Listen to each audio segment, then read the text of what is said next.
sabi nyo nga, wala kayong restrictions, and ano. Kasi may mga pelikula ngayon, napansin kami din, na sobrang daring, na minsan hindi na talaga kailangan na i-exploit na rin yung mga bata. What if, let's say, isa po sa alaga nyo, kasi magbibida na po sa ibang, sa Viva Max, na feel nyo, magiging bida pero alam mo na may exploit yung alaga mo. Always remember, Melba, that I am not just a manager. I'm a writer and I'm a director. Yes. Okay? Yun yung, and a lawyer. And a lawyer. Yes. Tandaan natin na iba yung sitwasyon ngayon. Kaya nga kanina, nung na-close namin yung Signal TV, pinadala ko agad yung script, tinignan ko.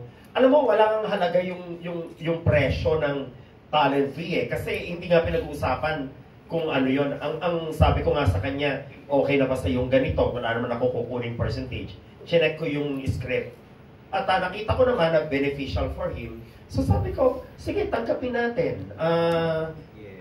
Ang mahalaga, nakikita ko yung if it's quite necessary for him to bear, then we will accept it.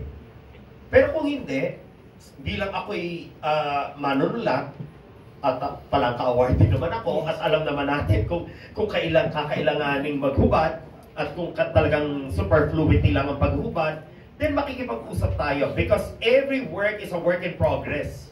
Kung gusto talaga nila yung artista namin, at kung nagagalingan sila, kung pwede nilang i-edit, edi i-edit nila. Kung hindi, edi hindi. Kasi pwede ko silang tulungan mag-edit para maging kakailanganin yung paghubad doon sa istorya. Kasi ang problema ngayon sa napakarami, yung hindi na kailangan yung paghuhubad. Hindi ba?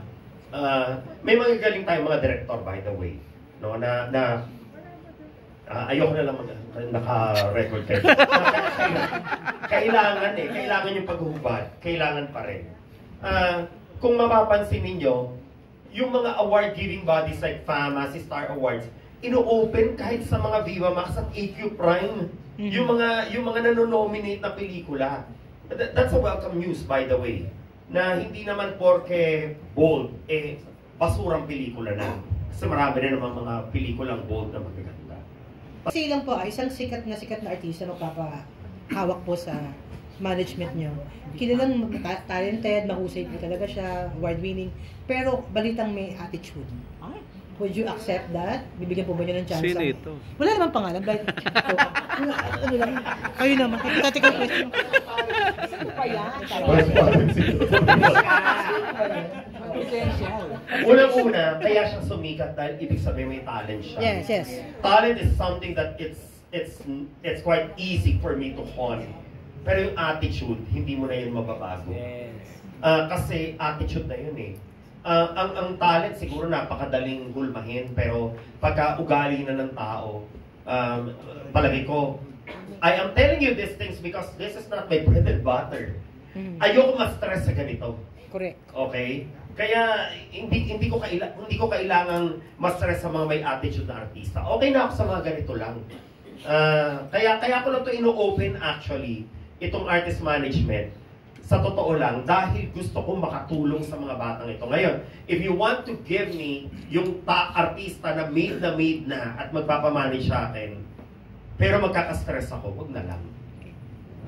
Pero pangalanan mo kasi baka pwede. Kasi kung kaibigan ko, baka tanggapin ko. Sa pangalan. Elizabeth Oropesa. Kung Elizabeth Oropesa, baka i-manage ko. Kasi kaibigan ko yan. At magaling siya talaga. Ay, hindi ko siya kilala eh. Para i-manage ko siya. Si Jerome, i-manage mo ba? Sino? Si Jerome po. May management siya, Viva. Nakapirma siya for 5 years. If ever na wala siyang manager. Of course, he started here. He started here. Alam niya yung pagsasama namin, 2 years yon. Hindi yung biro. Hindi biro yun. By the way, yung lahat ng mga pinapalaki ng media, mga ano, wala yun sa pagsasama namin. So, di ko Ibang klase. gumaling. And I guess Mel and Pilar were witnesses to that na ang tagal namin hindi nag-usap ni Jerome because of Katips and Made in Malacanang. But when we saw each other in Malaysia, wala, parang normal lang. Tawag ng tawag si Jerome sa akin almost every minute. Asat ka kasi hindi kami sumasama. Alam nila Pilar yun. Hindi kami attitude. Gusto ko talaga magpahinga noon kasi galing kami sa isang tour din. Salamat po. Thank you po. Thank you, ma'am. Alan Sancon. Si Earl lang ako. Direk, congratulations po sa iyong team. Thanks, Alan. Before my question to you, tanong ko muna sa Donita Knows. Donita, hindi kami aware na part ka pala ng management din ni Direk Vince, di ba? Pero ikaw ba, kamusta bilang manager si Direk Vince? Actually, parang di nga siya manager para sa akin. Friend talaga siya. Oo, sobrang close kami ni Direk na simula nung, basta na, once na kami nag-meet, pero nagkakaanan kami agad ng loob. Ganun yung tao, pag alam ko naman na maganda yung intensyon, maganda yung pakay, so nakakagaanan ko agad ng loob. Tsaka, syempre sila bang hindi makaka-okay kay Direk, di ba? Gwapo naman, di ba? O, di ba? Fresh, di ba? Crush. Kung bet nga lang sana, di ba? Sobrang hindi mabait. At saka sobrang supportive kasi itong taong to, si Direk. Oo, sobrang siya, pag niya, meron akong bigla-biglaan pa to, may project ako ha. O, so kasama, di ba? Tapos kanina, asad ka, o kayo. Ako naman, pag alam ko yung tao talaga na nasandalan ko at alam ko naman may dudulot na maganda, bakit ako hihindi? So kaya umuo ako agad sa kanya. Hindi, totoo talaga. 3 days ago lang to.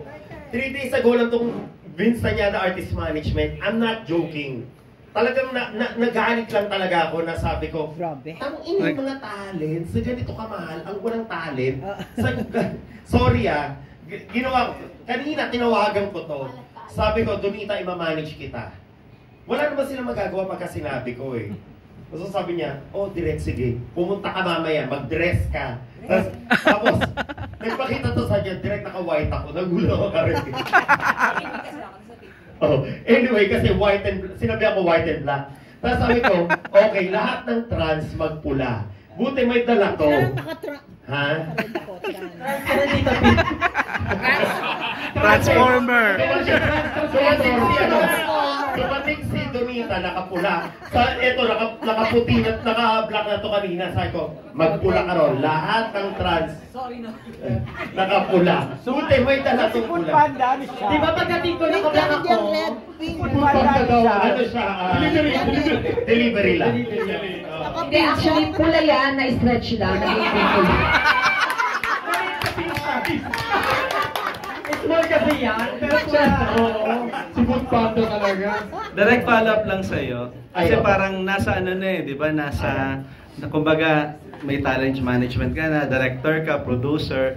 Parang matagal na rin inaantay magkaroon ng launching movie si Donita. Di ba? Of all na ang tagal-tagal na. May plano ba kayo to have launching movie na kayo yung magdidirect ni Donita? Yes. At sino yung magiging leading man niya na makakalaplapan niya siya? Okay. Ako, I always believe that as a director, I mean, yung film kasi, it's a collaborative form of art. Alam ko maraming director din na ayaw siya mapagsabihan. May mga ganun, di ba? Maraming director na gano'n na, bakit mo ko inaano? Ako yung director, gano'n-gano'n.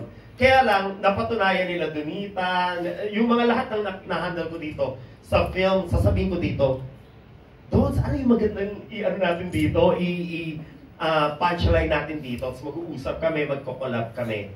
At kanina sinabi ko sa kanya, Dons, meron akong po-produce for you kasi gusto ko talagang ma-i-launch sa ano. Wow!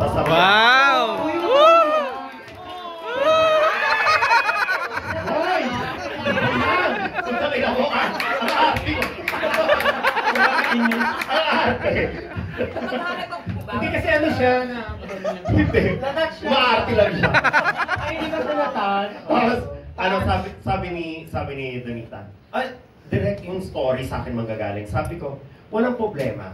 Pero for some directors, that is not usually the case. Kasi, why would you allow an actor to dictate, whatever? But, sinabi ko nga sa kanya, kasi nga ngayon, we are heading towards sa social media na ang dami-dami ng ad-libs, ang daming improv, okay? Recently, may improv movie tayo sa Prime, yung Comedy Island. So sabi ko, parang ang ganda nito na kapag pinroduce ko si Donita, collab namin na sa kanyang istorya, sa kanyang mga punchlines, syempre mag-i-inject ako, syempre gano'n. But if you will ask me kung sino yung pinakamaganda niya na leading man, ako, I have to tell you, it's Tekla. Nakakatawa yun, pero totoo yun. Palagay ko, yun yung papatok talaga na, kasi sila yung nagbigay sa atin ng saya ng pandemya. Bakit hindi natin... Parang nalungkot si Donita. Ang tanong ngayon. Siyempre ayaw niya. Pero kung meron man, siyempre, na ibang lalaki pa, siguro pag-iisipan namin ni Donita yun. Pero, kung tatanungin nyo kung kailangan kasama si Tekla, bakit hindi? Magandang kasama niya. What do you want to say about it? Yeah, ako hindi. Kasi kami na namin yung isa't isa, diba? So I think, pwede siya talaga ako kung magbibigyan kami ng chance ng ng movie, okay sa akin yung direct. At the same time, kung kailangan talaga, sabi nga ni direct, kung kailangan talaga sa scene at sa eksena ang mga bagay, kung kailangan namin maglaplapan, gagawin namin yun. Kasi yun ang hinihingi ng script. Okay? At kung ikakaganda naman ng pelikula, why not? Basta pagkatapos nun, tayo naman sunod.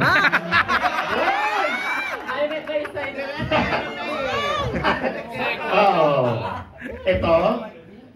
He's very young. He's just 17 years old. So, talagang binibuild up ko rin yan. Papalakihin natin yan. Kasi, bata pa to. Pero, nilaunch ko siya doon sa BL series namin na Twinkle Twinkle Little Star. Panoorin niyo sa YouTube yun. Nasa YouTube na yun. Anong year yun? 2022 direct? Ay, 2022. 2021 po, last year po. Nag-produce po si Direct ng BL po sa amin. Ng partner ko na si James po. Then, ayun naman po, naging success naman po with Direct and Direct Janry. Si Janry ang nag-direct nung ano na yun. Ako yung nag-produce yung BL. Sobra yan, million views na yun sa kasi nga, syempre maraming bakla nung pandemic. So, talagang yung mga batang bakla. Kasi we tried it sa mga mature na bakla with John Ray and Carl Adaron. Yung Why Love Why, I don't know if you heard about it, pero million views na rin yun. Tapos sabi namin, yung mga bata naman, so sila naman yung mga Twinkie, mga Twinks. So, ang daming nakapanood din nun, mga million views din yun. Very successful yung So, ngayon, nilo-launch ko na siya sa movie actor at hindi pa siya pwedeng mag-Viva Max or mag-AQ Prime because he's a minor. So, ginagawa namin, puro pag-build up lang muna sa talent.